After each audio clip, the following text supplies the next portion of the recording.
তাহলে শিরিক হলো নিজের উপরে জুলুম, সমাজের উপরে জুলুম, মানবতার উপরে জুলুম। আমরা কি বুঝতে পারছি?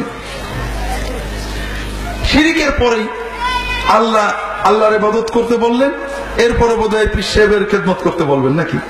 হ্যাঁ, আমরা মধ্যসত্ত্ব ভোগী হয়ে গেছি। পীর মাশায়েখদের দরকার আছে, আলেমুল আমাদের দরকার আছে। তারা কি করবেন? বান্দাকে আল্লাহর নবীর তরিকায় আল্লাহর ইবাদত করতে শেখাবেন, এই তাদের কাজ। তারা আল্লাহ এবং বান্দার মাঝখানে মিডিয়া না, তারা আমাদের দিন শেখার মধ্যস্থ, দিন শেখাবে। এই জন্য এদের কথা কোরআনে কোথাও বলা হয়নি। এরা কোরআন শেখানোর জন্য আমাদের মাধ্যম, উস্তাদ মাত্র। আল্লাহর কথা বলেই কি বললেন? ওয়াবুদুল্লাহ ওয়ালা তুশরিকু বিহি শাইআন ওয়া বিল ওয়ালিদাইনি ইহসানা। তোমরা পিতামাতার সাথে ভালো ব্যবহার করবে। কি করবে? কথা কি বুঝতে পেরেছেন?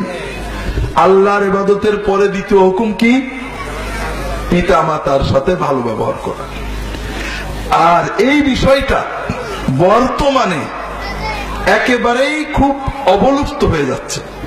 কারণ কি? আচ্ছা বলেন তো, আগামীকাল বিশ্ব ভালোবাসা দিবস, ঠিক না? ঠিক না ঠিক? বিশ্ব ভালোবাসা দিবস জানে না এমন কেউ বাংলাদেশে আছে নাকি? কিন্তু এই বাংলাদেশে এবং সারা বিশ্বে বিশ্ব বাবা দিবস এবং মা দিবস নামেও দুটো দিবস আছে। আপনারা কেউ জানেন নাকি? কেউ জানেন?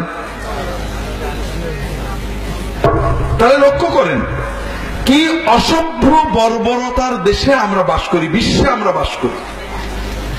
বিশ্ব ভালোবাসা দিবস নামে একটা অশালীন অসভ্য দিবস, বিশ্ব ভালোবাসা দিবস নামে একটা অশালীন অসভ্য বর্বর শিরকি দিবস বানিয়ে নিয়ে সেটার উপরে সারা দেশের মানুষদেরকে উদ্বেলিত মেসেজ, ব্যাংকের মেসেজ দেওয়া হচ্ছে। এদেশের প্রতিটি যুবক, কিশোর, যুবতী, কিশোরী বিশ্ব ভালোবাসা দিবস চেনে, কিন্তু এই সভ্যতারই বানানো বিশ্ব মা দিবস, বাবা দিবস কেউ চেনে না। ঠিক না বেটি? বড় দুঃখ লাগে ভাই। আমরা আমাদের দেশ, জাতি, মূল্যবোধ, চেতনা সবই নষ্ট করে ফেলেছি। আমরা জুমায় বলেছি বিশ্ব ভালোবাসা দিবস কথাটাই প্রতারণা। এইরকম কোন নাম দুনিয়াতে নেই। এই দিবসটার নাম সেন্ট ভ্যালেন্টাইন্স ডে, বাবা ভ্যালেন্টাইনের ওরস, তবে খ্রিস্টানদের ওরস, মুসলমানদের না।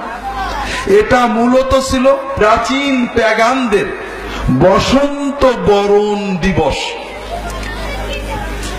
খ্রিস্টান ধর্মগুরুরা যেখানে যেটা পেয়েছেন নিজেদের ধর্মে ঢুকাইছেন, এইভাবে সেন্ট ভ্যালেন্টাইন্স ডে বানিয়ে নিয়েছেন। তারা যা খুশি করুক।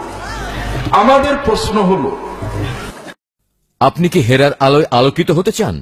আপনি কি সুন্নাহর আলোকে জীবন গড়তে চান? প্রফেসর ডক্টর খন্দকার আব্দুল্লাহ জাহাঙ্গীর রচিত কোরআন সুন্নাহ ভিত্তিক জীবন ঘনিষ্ঠ বইগুলো পড়ুন, সুন্দর জীবন গড়ুন। ইসলামী আকীদা, হাদিসের নামে জালিয়াতি, ইহয়াউস সুনান, রাহে বেলায়েত সহ আরো অনেক বই। কোরআন সুন্নাহর সাথে থাকুন, জীবন বদলে যাবে। যোগাযোগ আস-সুন্নাহ ট্রাস্ট, 01715400640। কেউ যদি হিন্দু ধর্মের অনুসারীদের ধর্মীয় দিবস সরস্বতী পূজা এটাকে বিশ্ব বিদ্যা দিবস নাম দিয়ে উদযাপন করে, কাজটা কেমন হবে? ভালো হবে তো?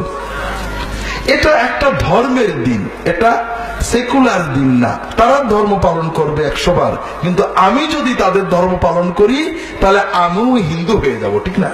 আমি আর মুসলমান থাকবো না। কেউ যদি বলে ধর্ম যার যার, উৎসব সকলের, তাহলে কি হবে? তাহলে উৎসব তো ধর্ম ছাড়া হয় না। ধর্মীয় উৎসব ধর্ম আলাদেরই। ধর্মীয় দিনে উৎসব করলে আপনি সেই ধর্মের অনুসারী। আপনি যতই মুসলমান বলেন, আপনি মুসলমান না। যেমন হিন্দু ভাইদেরকে যদি ঈদের দিনে ঈদের মাঠে নিয়ে কোলাকুলি করতে বাধ্য করা হয়, এটা কোনো সেকুলার কাজ হবে নাকি? না। এটা একজনের ধর্ম আর একজনের উপর চাপিয়ে দেওয়া হবে। হিন্দু ধর্মের অনুসারীদেরকে যদি কোরবানির ঈদে গরুর গোশত গরু কোরবানি করতে বাধ্য করা হয়, গরুর গোশত খেতে বাধ্য করা হয়, এটাকে আনন্দ হবে না জুলুম হবে? কোন হিন্দু যদি বলেন যে ধর্ম যার যার, আনন্দ আমার, আইসো গরু খায়, তাহলে হিন্দু ভাইরা খুশি হবে না বেজার হবে? এগুলো হলো প্রতারণা। একজনের ধর্ম সে পালন করবে, ধর্মের ক্ষেত্রে কোনো নিরপেক্ষতা নেই। ধর্ম নিরপেক্ষ ভাবে পালন করা যায়, তাই নাকি? নিরপেক্ষ কে? যে 1 ঘন্টা হিন্দু, 1 ঘন্টা মুসলমান, 1 ঘন্টা খ্রিস্টান, 1 ঘন্টা বৌদ্ধ, সে হলো নিরপেক্ষ, এমন কেউ আছে নাকি? হ্যাঁ, নেই। আর যে বলে আমি ধর্মে হিন্দু, সব ধর্ম মানি, আমি ধর্ম নিরপেক্ষ, সে মিথ্যা কথা বলে। সে তো একটা পক্ষ নিয়ে ফেলেছে। যে বলে আমি ধর্মে মুসলমান কিন্তু সব ধর্ম মানি, আমি ধর্মের, সে প্রতারক, মিথ্যাবাদী। সে তারা পক্ষ নিয়ে ফেলেছে, ইসলামের পক্ষ নিয়েছে। তুমি ধর্মে মানো ইসলাম আর বলো নিরপেক্ষ, কই নিরপেক্ষ হলে তো না। কথা বোঝেননি? যার কাছে সব ধর্ম সমান, কোন ধর্মের পরে টান নেই, তাকে কি বলা হয়? সেকে কি বলা হয়? নাস্তিক। সেটা আরেকটা ধর্ম।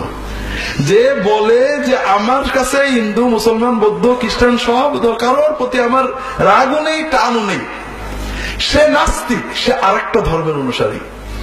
এই জন্য ধর্মের ক্ষেত্রে নিরপেক্ষতা হয় না, ভাষার ক্ষেত্রে নিরপেক্ষতা হয় না, দেশের ক্ষেত্রে নিরপেক্ষতা হয় না, মায়ের ক্ষেত্রে নিরপেক্ষতা হয় না। আমি সব মাকেই সমান ভালোবাসি, কোন মায়ের প্রতি আমার টান নেই, হবে? এটা কি মানুষ না মানুষ? অমানুষ। এটা হয় না। মায়ের ক্ষেত্রে সব মাকে শ্রদ্ধা করতে পারি, কিন্তু মা মাত্র একজনই, ঠিক না? সব ভাষাকে শ্রদ্ধা করতে পারি, কিন্তু আমি কথা বলবো, কাজ করব আমার মাতৃভাষায়, ঠিক না? কাজেই যার যার ধর্ম সে পালন করবে। একজনের ধর্ম আরেকজন পালন করায় ধর্ম নিরপেক্ষতা হয় না, ধর্মহীনতা হয়। কাজেই যদি কেউ ভ্যালেন্টাইন্স দিবস পালন করে, তাহলে মূলত সে খ্রিস্ট ধর্ম পালন করছে, সে আর মুসলমান না। কথা কি বুঝতে পেরেছেন? দ্বিতীয় কথা হলো, ভ্যালেন্টাইন্স দিবসের নামে আমরা কি করছি? অশ্লীলতা, বেহায়াপনাকে প্রশ্রয় দিচ্ছি। যে জন্য বললাম, যেহেতু এটা আজকে আমাদের বিষয় নয়, আমরা ভ্যালেন্টাইন্স দিবস, মূলত বিশ্ব ভালোবাসা দিবস নামে কিছু নেই। ভ্যালেন্টাইন্স ডে একটা ধর্মীয় ডে, বিশ্বাস করেন, এটা জাতিসংঘের কোন আন্তর্জাতিক দিবস না, কিন্তু জাতিসংঘ ঘোষিত কোন আন্তর্জাতিক দিবস না, কিন্তু এটা একান্তই খ্রিস্ট ধর্মের অনুসারীদের একটা ধর্মীয় দিবস।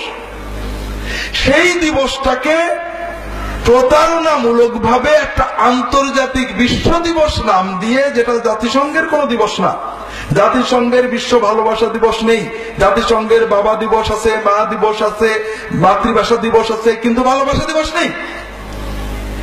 এই রকম একটা সাম্প্রদায়িক অশালীন দিবস নিয়ে আমরা পুরো জাতি মেতে উঠেছি।